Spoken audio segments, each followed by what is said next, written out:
Hello and welcome. You are watching Western Armenian News and I am Gasparian. Embassy of the Republic of Western Armenia in Argentina. The 94th issue of Western Armenia weekly newspaper is out. Ani, the need to preserve Armenian identity. Armenians of Afghanistan, a forgotten heritage. Table of the development of the Armenian alphabet. Peace cannot be built on distorted history or expansionism, says Artur Danielyan. Dadivank Monastery. Argentina lawmakers honor the victims of the Armenian Genocide. Buenos Aires, November 1, 2025. For many Armenians born abroad, the diaspora is part of who we are. It lives in our hearts and connects us to our roots. We continue our identity through schools, churches, communities, and traditions that keep our culture alive and unite us everywhere. But we must remember that the diaspora was born from tragedy. The Armenian Genocide. It is not a homeland, but the result of losing one. Our ancestors rebuilt their lives in foreign lands, but they never stopped dreaming of justice and to return to our lands. The diaspora should not be seen as our final home. Its true purpose is to keep our spirit strong, protect our identity, and work for the rebirth of our nation. We are all citizens of Armenia, one nation, one soul, and our mission is to restore justice and rebuild our homeland. Written by Dr. Guillermo A. Karamanyan, Ambassador of the Republic of Western Armenia in Argentina.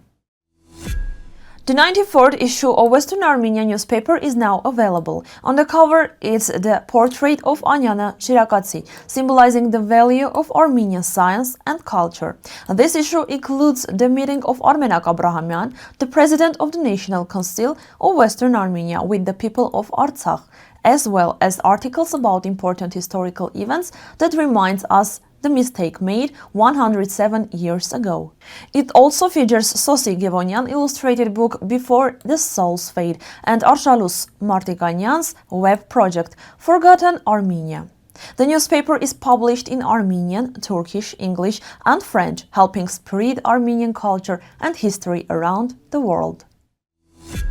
Homshan Armenian intellectual Hürriye Sahin wrote, "Right now the Turkish T2 TV channel is showing a program about the city of Ani, but they present is a Turkish Islamic and later a Christian city, not Armenian. I have no words. Please stop twisting historical truths." Research by independent scholar Jonathan Lee shows that there was an Armenian community in Afghanistan during the 17th to 18th centuries. These Armenians, both apostolic and Catholic, lived under the Mughal and Safavid empires. They took part in trade and even the army. The community in Kabul existed for almost 300 years, had a small church and was active in local life. But in the 19th century, due to British rule and internal conflicts, the community disappeared. Many Armenians moved to India and Peshawar. This reminds us the deep and old Armenian presence across many parts of the world. Melkon Armen Khanjan, USA, 1976, created a detailed chart showing the evolution of Armenian writing from ancient rock carving to the modern Armenian alphabet.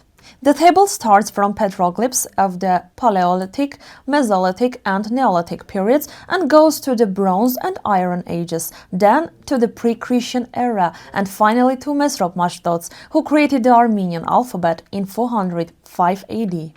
This chart shows not only linguistic story, but also our continuous cultural development, proof that Armenian writing has deep ancient roots and still lives today.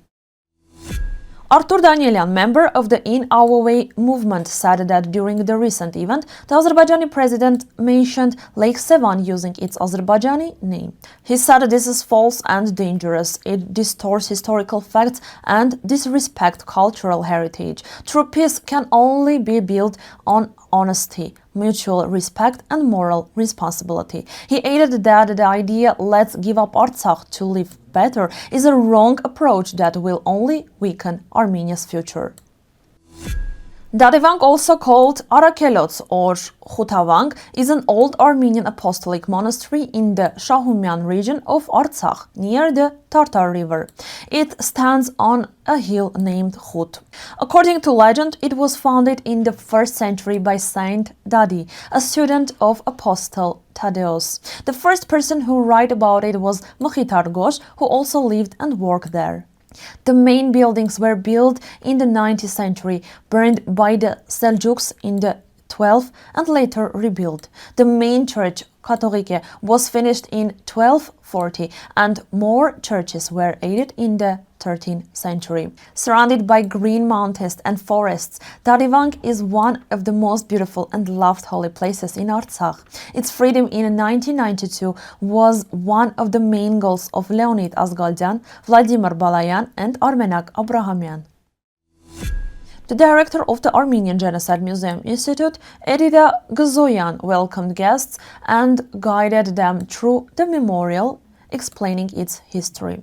She also told them about the 3 Khachkars cross stones dedicated to Armenians killed in Sumgait, Kirovabad and Baku in the late 20th century, as well as 5 soldiers buried near the memorial was during the Artsakh War.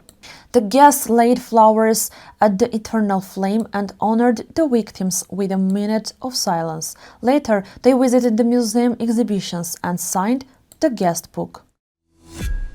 That's all for today's news from Western Armenia. For more details, please visit the website of Western Armenia. Thank you for watching and stay tuned for more updates.